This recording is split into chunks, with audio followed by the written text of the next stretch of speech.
Ok. Congolaises et Congolais, levons-nous tous pour défendre les droits des femmes et les thèmes qui a mis l'accent sur le 8 mars dans notre pays, la République démocratique du Congo. Aujourd'hui, nous sommes dans notre émission pour le handicap. Nous saluons plus particulièrement les dames, les femmes vivant avec handicap. Pour vous, nous ne sommes pas seuls, nous sommes avec Mme Stéphanie Boulia, la secrétaire de FOFAC, à qui je dis bonjour. Bonjour, excusez-moi, je vais rectifier, je ne suis pas la secrétaire de FOFAC. Je suis chargée des programmes pour FOFAC qui est le Forum des défenseurs et organisations de personnes handicapées en Afrique centrale et dans le Grand Lac. Ok, merci pour le préciser. Nous voulons juste savoir, selon vous, qu'est-ce que signifie le mois de la femme ou le 8 mars? Oui, le 8 mars, c'est une date commémorative par rapport à ce que les femmes ont eu à subir. Et il y a eu beaucoup de choses, beaucoup de cas de violation de droits de l'homme dont les femmes ont été victimes.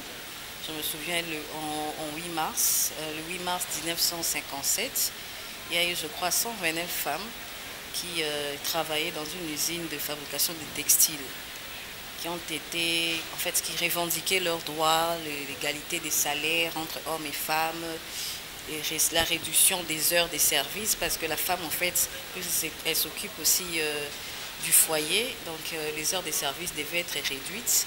Ces femmes ont été tuées par leur patron. Et c'est à partir de cela, de cet événement-là, que la journée, qu'il a été décrétée la journée internationale des droits de femmes en 1910. Malgré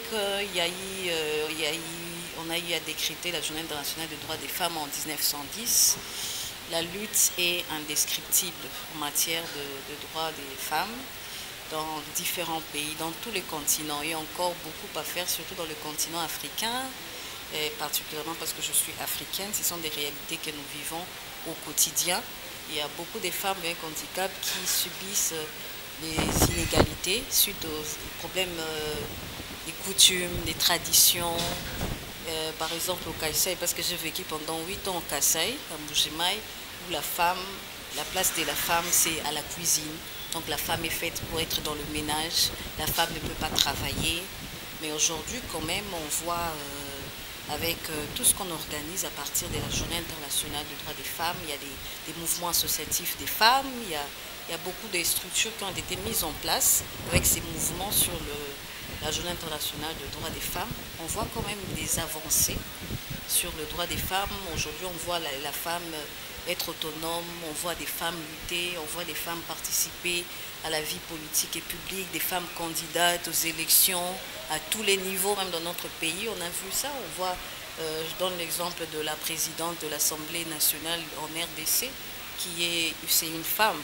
Voilà. Donc, il y a des avancées et encore beaucoup à faire. Et je dois préciser que la situation est plus alarmante chez les femmes en situation de handicap. Ces femmes sont doublement discriminées.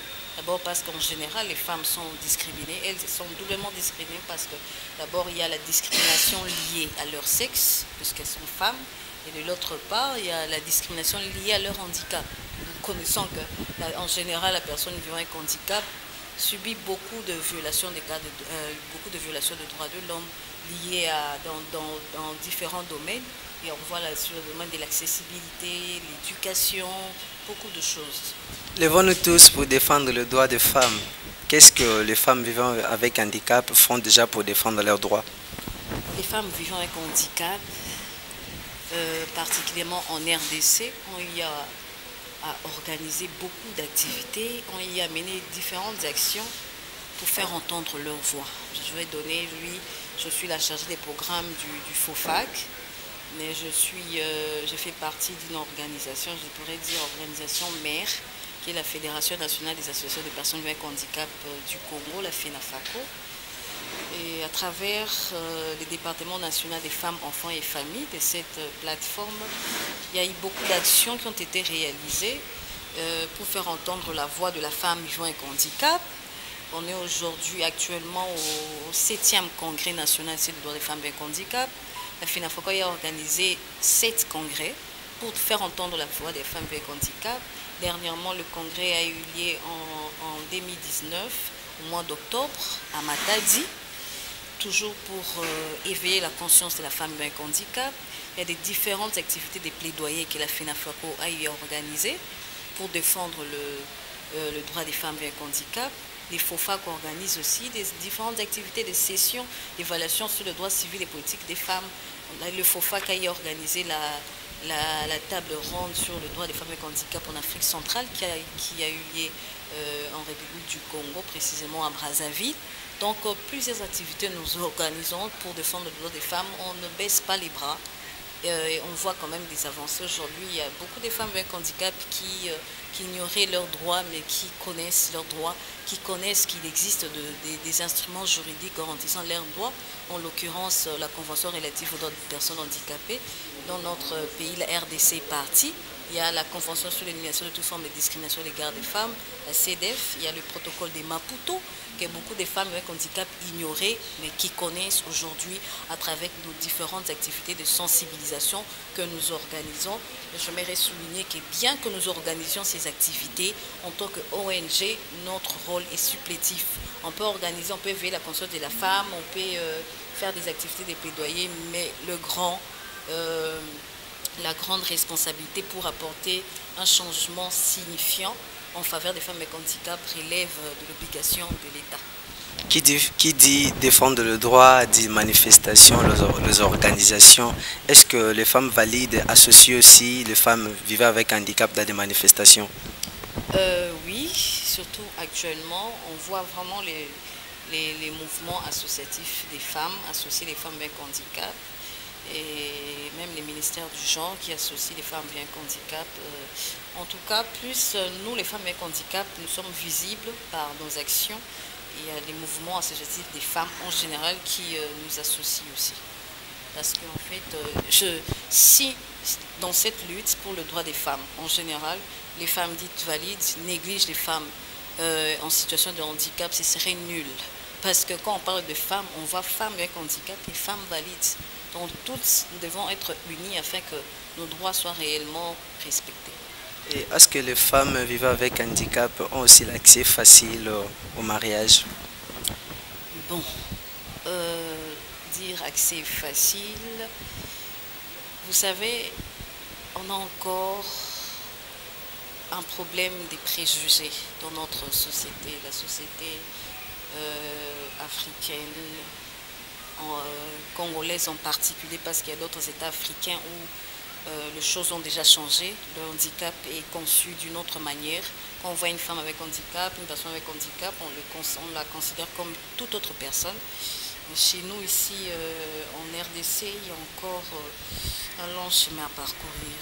Il y a encore des femmes qui subissent la discrimination dans le domaine du mariage. Et il y a des cas selon lesquels on voit l'homme qui aime la femme en situation de handicap, mais tellement qu'il y a des préjugés dans des familles, on pense que la femme avec handicap ne pourra pas procréer. Il y a certains qui ont cette allusion-là. On pense que la femme avec handicap ne peut pas cuisiner.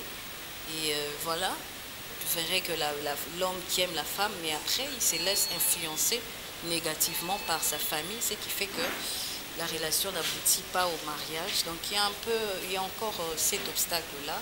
Donc les stéréotypes que la société a développés sur la personne handicapée et en général la femme en particulier. Quel est le message clé des FOFAC pour cette année?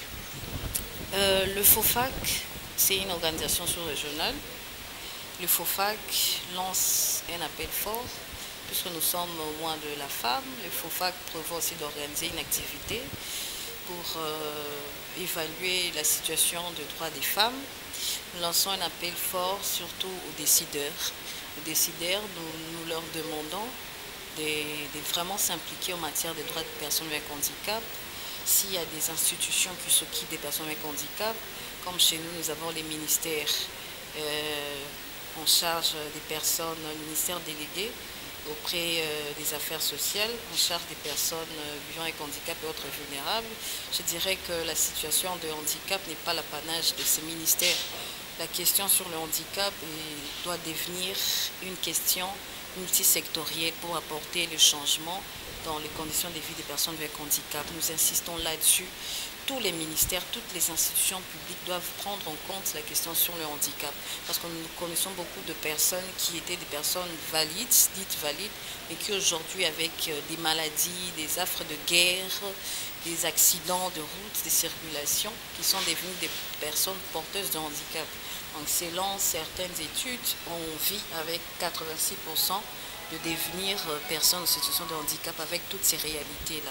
C'est pourquoi nous lançons un appel fort en tant qu'animateur du FOFAC aux décideurs particulièrement de prendre en compte les besoins spécifiques des personnes avec handicap dans toutes les stratégies pertinentes du développement, dans tout le programme, dans tout ce qu'on organise qui concerne l'intérêt national. On doit voir la participation, l'implication et la participation des personnes avec handicap dans l'esprit de la Convention relative aux droits des personnes handicapées, qui est un grand instrument juridique international qui défend le droit des personnes avec handicap. Nous martelons beaucoup sur ça.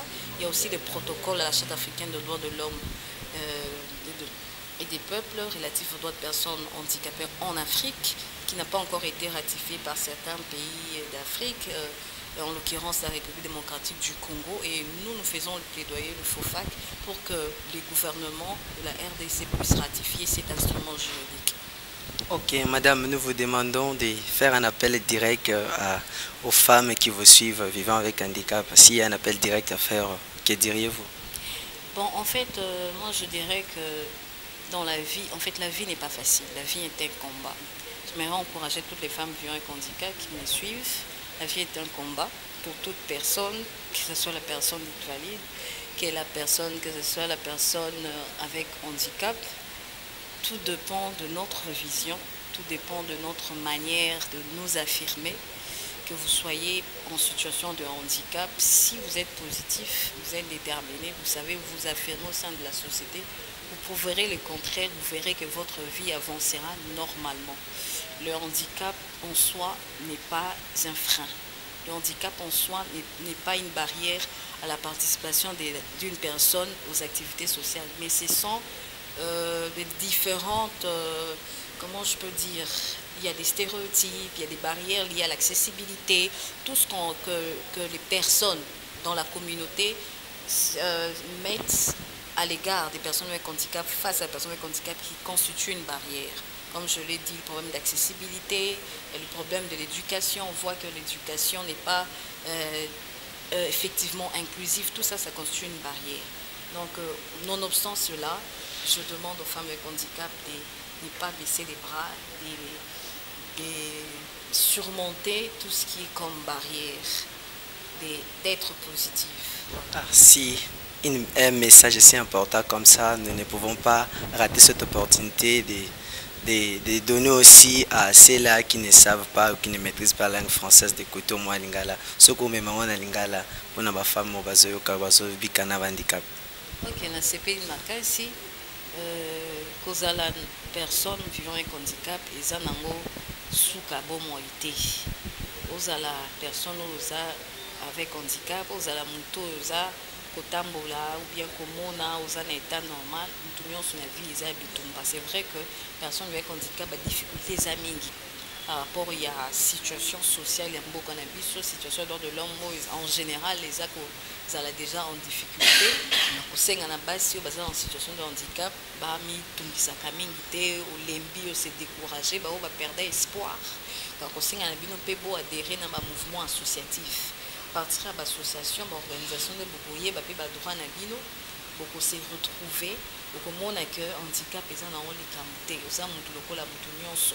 Pour comprendre que la vie, à tous un handicap, et qu'aucun empêché tout ça, parce que les personnes avec handicap, les dans une situation de handicap, ils émerger, l'équipe de personnes valides. Donc, vous avez la makasi, vous avez toujours un espoir dans la vie, moi si, il paie sa valeur.